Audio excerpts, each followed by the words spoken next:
In front of the cameras, they are flawless stars with radiant smiles and the most luxurious lives imaginable. But when the lights go out, hidden behind it all are terrifying secrets of illness no one could have foreseen. Some stars were discovered to be HIV positive after years of reckless indulgence shocking the entire world. Others quietly battled rare, devastating diseases so severe that even modern medicine was powerless against them. So, who are these Hollywood stars? And what terrible price did they have to pay when carrying within themselves death sentences with no escape? Number 1. Rock Hudson. The death that forced the White House to acknowledge AIDS for the first time. In the 1950s, 1960s, Rock Hudson was Hollywood's king of the box office. Standing nearly 6'5" with a radiant smile and deep, captivating eyes, he became the masculine icon millions of American women dreamed of. Life magazine once called Hudson the man every American woman dreams of.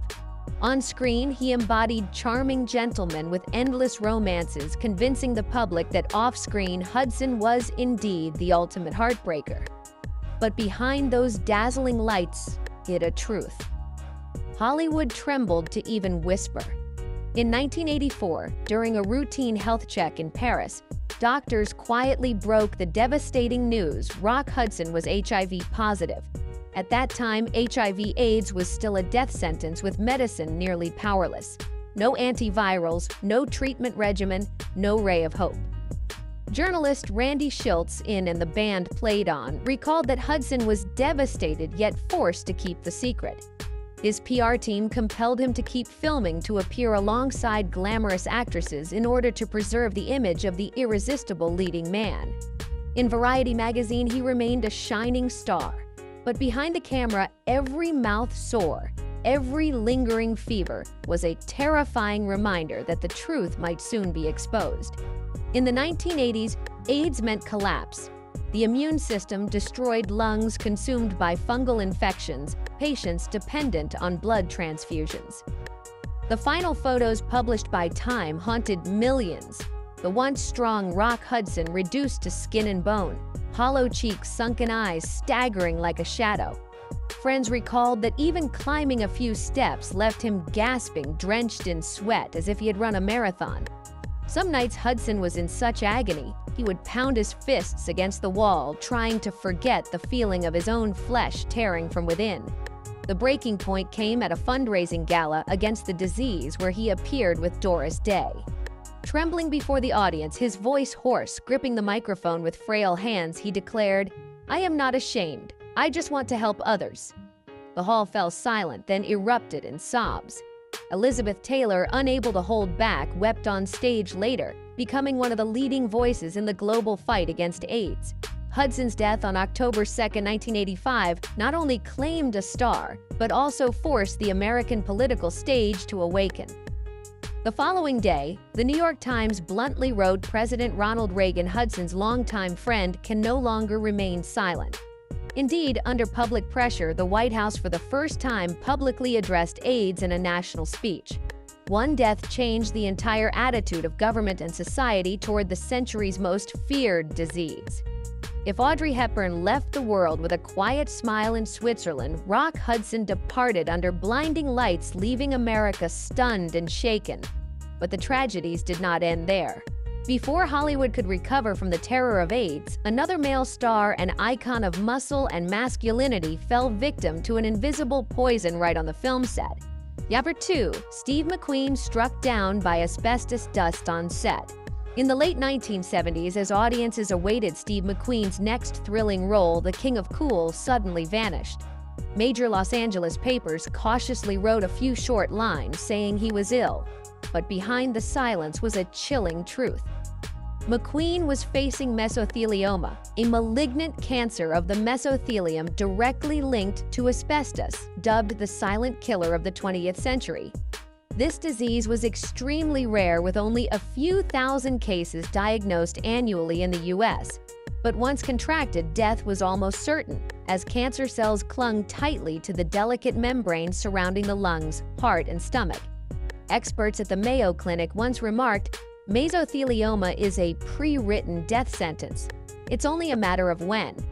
The early symptoms mimicked the flu-dry cough, chest pain, shortness of breath.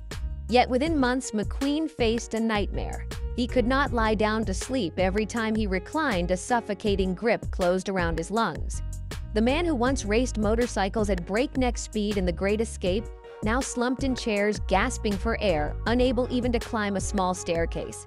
In desperation, McQueen sought any chance at survival.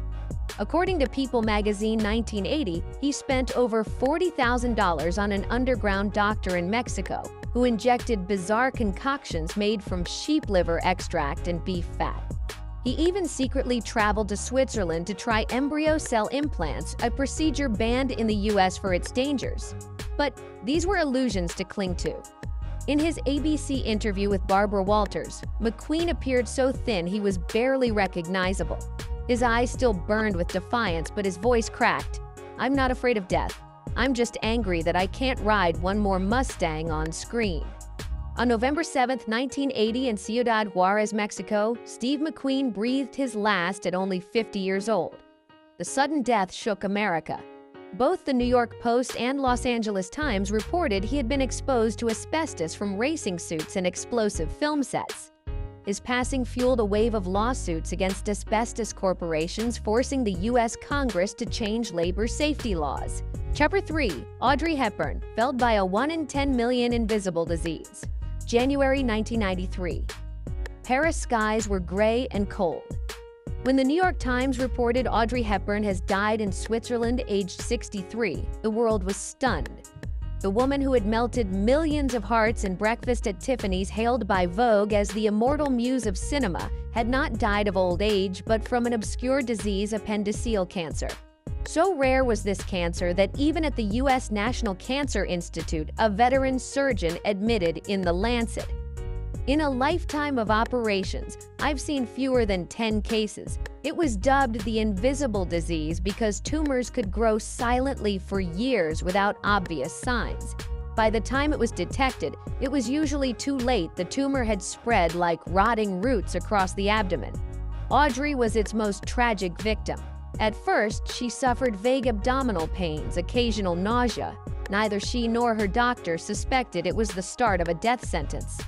When her abdomen became painfully swollen, doctors in Los Angeles rushed to operate. They were horrified. Cancerous cells had spread thickly like black sludge beyond rescue. The illness ravaged not only her body, but her spirit. A close friend recalled in a 1994 BBC documentary, "Every night Audrey needed morphine just to sleep a few hours. Yet every morning she still put on her white dress, smiling kindly as if she knew no pain." Behind that smile were bruised arms from needles, nights of tears facing darkness alone. Even more heartbreaking were theories of its cause. Le Monde suggested Audrey's wartime childhood of starvation, surviving on moldy bread and turnip water at 15, had left lasting internal damage. Nutritionists added that throughout her career, she maintained a strict diet to preserve her delicate silhouette, weakening her immune system and giving cancer fertile ground. In her final days at her home in Tolochenaz, Switzerland, Audrey concealed her illness. She only sent UNICEF, where she was a goodwill ambassador, a note saying she needed rest to avoid hindering aid campaigns in Africa. Her housekeeper tearfully recalled on her last evening, Audrey clasped a friend's hand, smiled, and whispered, "Life is a party. Dress for it." A silver swan closed her life in silence, leaving an irreplaceable void in world cinema. But even as the world mourned Audrey, Hollywood was rocked by another death, this time. Not quiet, but like a bomb, forcing the world to confront the brutal truth of the century's most feared illness. Chapter 4. Rita Hayworth, sedated and left to waste away in shame from Alzheimer's. During what you prove, millions of American soldiers pinned photos of Rita Hayworth on their barracks walls as talismans. With fiery red hair, dreamy eyes, and her legendary glove striptease in Gilda, she was dubbed the Love Goddess. On screen, she dazzled so brightly that Life magazine once wrote, "When Hayworth enters the frame, all else bows." Yet the brighter her past glory, the more tragic her later downfall. By the